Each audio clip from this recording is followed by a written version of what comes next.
Jagadguru Shri Kripalu Maharaj is explaining how you will get Prem Ras, the bliss of divine love. We all want the bliss of love. That is why we enter into any kind of relationship, whether it's with friends, with relatives, with spouse, whatever, children, parents, we wish to experience the love. The Kripalu Maharaj says, how will you experience Prem Ras? What is this Prem Ras? Divine love bliss? Just keep in mind, Ras means the essence of bliss. So there are three kinds of material rasas, and then there are two kinds of spiritual rasas. Simplifying it and saying, so the material rasa is the tamasic ras, the rajasic ras, and the sattvic ras. Who all have heard of these terms? Tamasic, Rajasic, Sattvic? Okay, that's good. Tamasic, the mode of ignorance. The bliss you get from anger. So Swamiji, there's bliss in anger? Yes. You know, that person was troubling me so much, I was so irritated, and I taught him such a lesson, he'll remember all his life. There was this pent-up anger, it was given vent, and the relief that came. The bliss of ignorance, the bliss from violence, the bliss from intoxicants. I have a devotee in Bay Area. They're both husband and wife are such competent people in society. One of them retired as the vice president of Hewlett Packard, another retired as a competent businessman. But their son came under the grip of chemical addictions. And they were at their wits' end. Every time I would visit them, Swamiji, what's the solution? They would take him to a rehab home, and after 3 days he would run away and they would not know where he's gone. Why is he under the grip? He's getting some kind of bliss from it. That's why. He's not doing it because it's giving misery. This is the tamasic ras. And then higher than that is the rajasic ras. The bliss that you get from the mode of passion.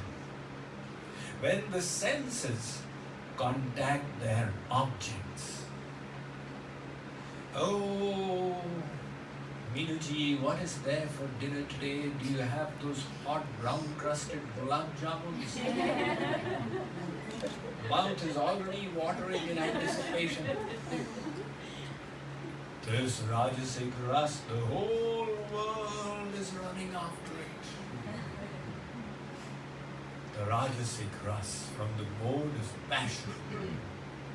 And then there is a higher ras. This is sattvic from the mode of goodness.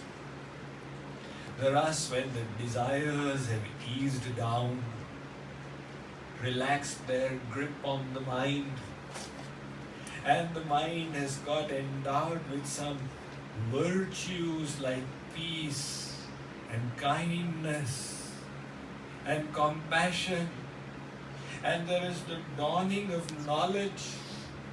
This is the ras people get in service to society and service to humankind. The social workers, they get a satisfaction, they reject the whole world for it. However, the Vedas tell us even that is a finite ras. It is not sufficient to satisfy your soul. Your soul is looking for the divine ras, the divine connection with the Supreme Divinity. For what it was made. Now that ras of the Supreme Divinity, there is the bliss of His formless aspect. He is transcendental light.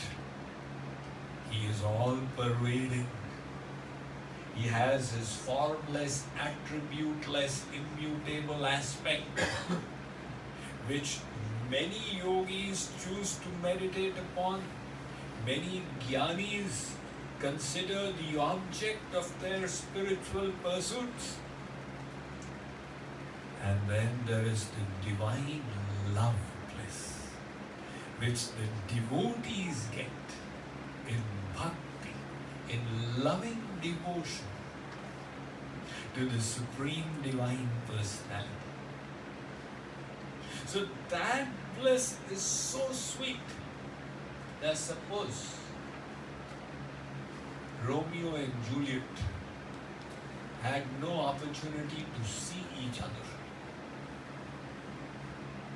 That love, do you think it would have reached the intensity for which the story is famous? Impossible. Similarly, your loving devotion to the Supreme takes on a completely different intensity when He manifests in His personal form, when He engages in loving pastimes with His devotees. That ras, how will you get it, is the subject of this Kirtan. Lord Krishna is called Rasik Shiromani. Why? Because He bestows the highest ras, and He relishes the ras Himself as well. So He is called Rasik in two ways. Like this word Radha has two meanings. What is the meaning of Radha? Does anybody know? What does the word Radha mean? Krishnena Anand. Radha is Shri, who worships Krishna. Anayaradhito Nunam. When Lord Krishna took Radha away from the gopis in the Ras Mandal, Shukadev ji Maharaj says she has done more aradhana than everybody else. So one who worships Krishna is Radha. And the word Radha has another meaning. That entity whom the Lord worships. So Krishnena aradhyate iti Radha. Krishna becomes. Why does Krishna relish devotion? How does he relish devotion? You see, when you engage in devotion, you get a ras, right? You were all chanting and people were all absorbed. So you're getting ras. This ras is being bestowed by God. When your mind is connected with Him, He is bestowing that ras. But the interesting thing is that Krishna sits within you and relishes it Himself. So first He bestows it on His devotees, and then He sits within and relishes it. And further, the bliss that He has for Himself is Swarupanand. The bliss that He bestows on devotees is Swarup Shaktianand. That bliss is even higher than His own bliss. Just note this, the bliss that God has for Himself, He bestows a higher bliss to His devotees in devotion. And then sitting inside them, He relishes the same bliss. So the bliss that He gets from His devotees is higher than His own bliss. That is why He becomes a servant of His devotees. When we hear that God is a servant of His devotees, how does it happen? What makes Him a servant? Because from His devotees, He gets such a bliss that He doesn't have for Himself. Hence, He says, Aham bhakta paradhino. I am not independent. I am bound by the ropes of love. There are so many such stories in the Puranas. Sant Eknath was a Grihastha saint living about 500 years ago in Maharashtra. He was living a household life, but he was a great saint. And he and his wife would do satsang. They would worship in their homes. Devotees would come, they would serve them with selfless devotion. The Lord Krishna came incognito and He requested Sant Eknath, can I get any work here? Sant Eknath said, you can help me in my puja. What's your name? He said, I am Shri Khandiya. Sant Eknath engaged the Lord in seva. The Lord did not even reveal that He is the Lord. He was just relishing the whole thing so much. 12 years went by. Nobody came to know. Then, a devotee in Dwarka used to pray to Dwarkadhish, oh Lord, please show yourself to me. When will these eyes behold your divine form?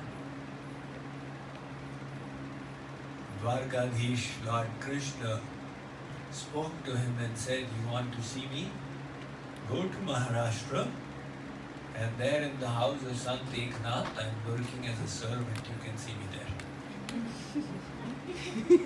This guy was shocked. He got such a powerful message from the Lord. He could not but believe it. It came so strongly. He undertook the journey. And when he reached the house, Sri Khandiya met him. "Yes, you wanted to see me?" He offered his respects to the Lord. He was thrilled at that divine vision. And then he went to meet the saint and explained what had happened. Sant Eknath caught his head. "What did I do? The Lord whom I worship, I have engaged him in my service for 12 years. So he went to apologize, but Sri Khandiya had already disappeared. So, devotion is such that God himself gets enslaved. There is another such thrilling story from Bengal. There has been a saint in the 13th century in Bengal called Vidyapati. He was a great poet as well. In fact, he is supposed to have laid the roots for many of the East Indian languages like Oriya and Maithili. He was a great devotee of Lord Shiv. And Lord Shiv, with the desire to relish his devotion more closely, approached him again incognito. Said, "Can I help you? Please engage me as your servant." The Vidyapati said, "All right, help along. What is your name?" He said, "Ugana." Vidyapati used to engage Ugana in cleaning up after the puja, etc., etc. So there are stories. Vidyapati went all over in his travels. One day, he was traveling and he got exhausted. Ugana was along with him, his servant. The Vidyapati said, "I can't go any further." It was all foot travel in those days. And very often there would be no access to water. It was one of those situations. Ugana said, "My master, a little more." "No, I can't go, it's just impossible." "Come on, please." So he said, "Can you get some water for me?" So Ugana in a jiffy said, "Here it is." Vidyapati said, "You got it so quick." He tasted it. "This seems like Ganga. This is the water from the Ganga. How did you get it?" "Who are you?" Now Ugana was caught. So he revealed his original form as Lord Shiv with the Ganga in the locks of his hair. Vidyapati said, "Oh my Lord, I am blessed and I am a sinner. I am blessed that you have revealed yourself, and I have transgressed and I have engaged you in my service." Ugana said, Lord Shiv in the form of Ugana said, "I will continue to stay with you on the condition you will not reveal my nature, my personality to anybody." Vidyapati said, "All right." They reached back home. Now how can he engage Lord Shiv in cleaning, etc., when he knows that he is the Lord? So the wife was wondering, how has the equation turned around? It seems that my master is serving his servant. And that used to irritate and bug her beyond her tolerance until a few weeks down the line she just burst. She was asking Ugana to do something and finding fault, and finally she took the rolling pin and whacked him. And as Vidyapati saw that, he screamed out. He forgot that he was supposed to keep his identity secret. "Oh, what are you doing? Don't you know he's Lord Shiv himself?" The wife was astounded, but Ugana disappeared. Now Vidyapati was going around, where is my Ugna, where is my Ugna? He's written many songs. Ugna re mor kotay gola. Oh my dear Ugna, where are you, where are you? Finally in one place which is today called Ugna's Dham, Lord Shiv revealed himself again. He said, all right, you can see me once more. So that is the power of love which binds God. And love alone binds God. Hence, Swami Vivekananda has written this poem from the side of God. He says, thy knowledge, man, I value not. It is thy love I fear. It is love alone that shakes my throne and brings God to human tear. For love, behold, the Lord of all, the formless, ever free, is forced to take the human form and play and love with thee. So that love is the highest attainable object in human life. Purushartha Shiromani. If you make the goals of your life, I want this, I want that, I want that, I want that. What's the highest thing that you can achieve? Divine love. In fact, Saint Kabir says, everybody is poor. Kabira sab jagad nirdhana, dhanvanta nahi koya, dhanvanta soi janiye, jahi prem dhan hoy. Only that person should be considered wealthy who is opulent in the wealth of divine love. So Kripalu Maharaj is saying, I'm not even able to enter it as yet. How will you get that divine love?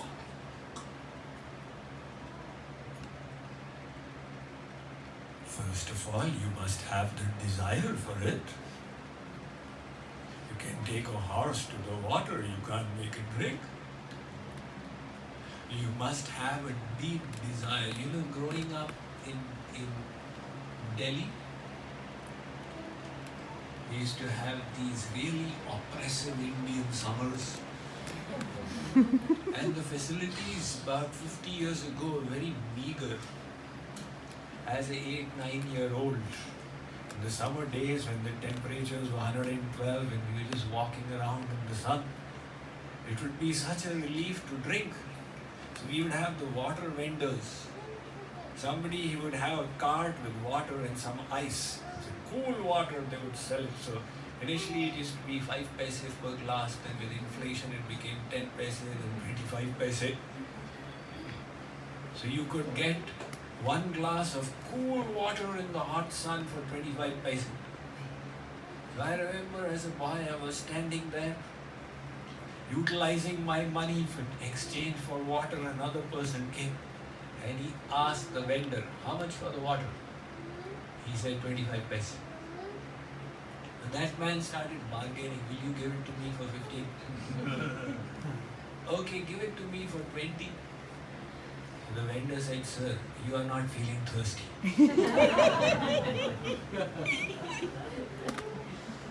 So you have to have the thirst for divine love. The sincere desire. I really want this because I value it beyond anything else. But then the desire is also not enough. You need the methodology as well. If you desire to get out of this house with a blindfold and you don't know where the door is and you keep walking out of the hitting the wall, it's not going to help. So along with the desire, you need the methodology. So what is the methodology then?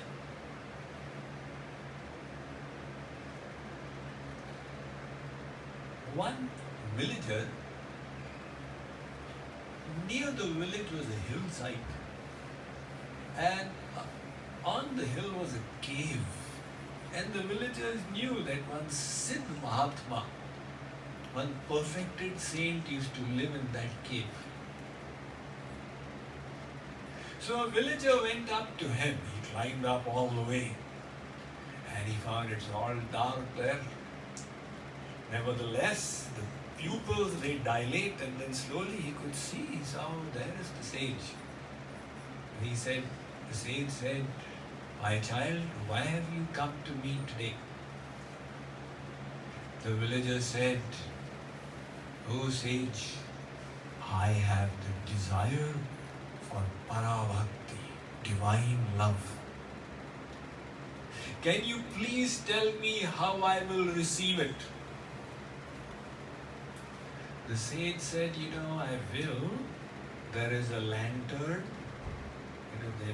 the gas lanterns. So there is a lantern. Can you please light it? All right. So he picked up that rusted lantern and he said, oh sage, it doesn't have any oil. Okay, then go and get some oil. So he went back to the village and got the oil and filled up the oil. And he said, where is the cotton mix? The sage said, there are the cotton mix. He went and picked them up and he found that they are wet. Oh sage, how will I light these wet wicks? Go and dry them in the sun. He went out and he dried them in the sun, brought them back. And then he said, where are the matches? The sage said, that box. And he discovered the matches were soggy. Go and dry them as well. He dried them, brought them back, then finally he lit and there was light in the cave. So he said, oh sage, now please answer my question, how will I get divine love? The sage said, the answer should have been understood by you. Just like you had to make preparations for this lantern to emanate light, in the same way, if you wish divine love to reside in your heart, you will have to prepare the vessel of the heart. If the vessel has got varieties of dirt and impurities, adulterations, that divine love will not remain there. So prepare the vessel of your heart. Now how do we prepare that vessel? Kripalu Maharaj says, now let's come to the first line. He says, let's sing the line again, alright? Jo Piya Ruchi Mah Ruchi Rakhe, Prem Radha Kunj Chakhe.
So these lines are so deep, there's a danger of misunderstanding them.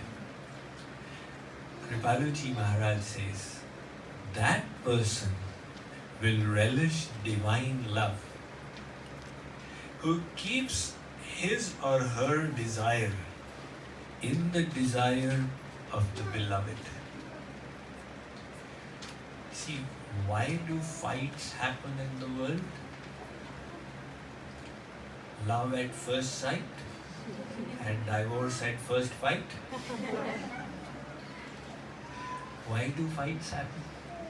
Because everybody loves the other for their happiness. And whenever that self-happiness is not met, then the fighting is natural. But divine love is not for our happiness. It's we love the Supreme Beloved for His happiness. And the test of that is that whatever He wants, that is what I want. There's a Sufi story. The Sufis are the mystics amongst the Muslims. So the Sufis, the story goes that Hazrat Ibrahim, he is also respected in the Christian and Jewish traditions as Prophet Abraham. So Hazrat Ibrahim, he kept a slave. In those days they used to have slaves. And he asked the slave boy, what will you do? The boy said, Huzur, whatever you ask me to do. By what name should I call you? He said, whichever name you wish to call me by. What will you eat in my home? Whatever you feed me, I will eat. What clothes will you wear? Whatever clothes you wish to give me, I'll wear them. What is your wish? He said, whatever is your wish is my wish. Don't you have any wish of your own? He said, I am your slave. Your wish is my wish.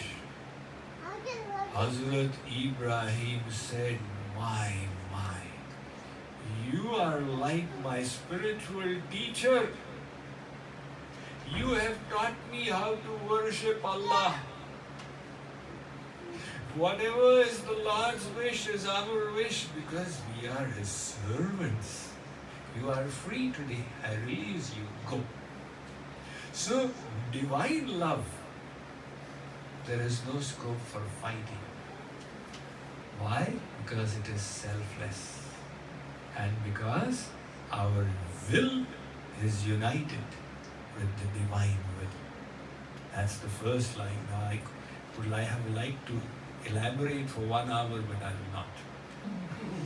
The second line, Jehi Karm Nekahu Bhave. The karma here refers to the ritualistic part of the Vedas. So any religious tradition has its spiritual part and its ritualistic part. The rituals are good as long as they help us in our spiritual aspirations. But if we forget the purpose of the rituals, and if we forget the inner connection, then they become empty, meaningless physical drills. So many people make their loving devotion subjugate to the rituals. Did you ring the bell like this or not? Did you sprinkle the water around like this or not? How come I don't see a kanti mala in your throat? Where is your tilak gone? In other words, the externals become as if the essence of it all. So Kripalu Maharaj says, one who has started receiving divine love in the heart, the significance of these rituals fades away. If they help us, like we do the arti, it's a ritual, it's a basic one. If they help us, definitely adopt it. And if they are an impediment, throw it away. You threw away that ritualistic practice. How dare you? How irreligious. No. You've understood the meaning and purpose of it. And Jehi Gyanahun nahi Suhave. What is this Gyan? So some people, now this is a spiritual practice, Gyan. The spiritual practice methodology which says that you don't need to have divine love. You yourself are the supreme divine entity. So you just know yourself and your work will be done. So the Jnani says, Suhave. I am that supreme divinity. And the devotee says, you are correct, but just add a da there, dasoham. I am a servant of that divinity. Jnani says, chi, you have spoiled it all. Add a sa in front, sadasoham. The devotee says, please add another da, dasoham. I am a servant of the divinity. The Jnani says, add another sa, soham. And the devotee says, add another da, soham, servant of the servant. So, if you want divine love, you will have to keep this philosophy away. It is obvious that we are not the supreme divinity. People who say, I am that supreme divinity, then I ask them, when is the last time you created the world? Because God created the world, so you are God. When is the last time you created the world? Kripalu Maharaj says, one who doesn't find that appealing. And then he says, Jo yoga duri kari rakhe. What he means is the incomplete understanding of yoga, like it has happened in the West today, where yoga has become just a means of becoming beautiful or reducing weight. I was in Washington, D.C. a few years ago, and my host said, Swamiji, let's go to an American yoga studio today. I said, definitely. Where are we going? He said, we're going to hot yoga. I said, you mean hot yoga? There's a hot yoga. He said, no, we're going to hot yoga. I said, all right, don't tell anybody that I'm a yoga teacher. So instead of my dhoti, I put on short pants, a t-shirt. I tied my hair behind and wiped off the tilak. So that's the closest I could look to the yogic fashions. And then we went there. So the heat was there, 110 degrees centigrade, I believe they hold it at. 110. I spent 50 years of my life in 112. But the only problem was we never did yoga at 112. And here you are going on doing at 110. So by the end of it, I was sweating from my nose and sweating every pore of my head. We went on and on and on. So after 1 hour, 15 minutes, everybody was pooped out. They all right, lie down here. I said, thank God. Where is the yoga in all of this? It's just a physical drill. Somebody says, I love hot yoga because it helps me reduce weight. Somebody says it makes me look beautiful. I said, my God, yoga is supposed to be a means of looking beautiful. That's your understanding of such a wonderful transcendental science. So what Kripalu Maharaj says, if you get stuck like this in limited understandings of yoga, then you will not reach the ultimate pinnacle.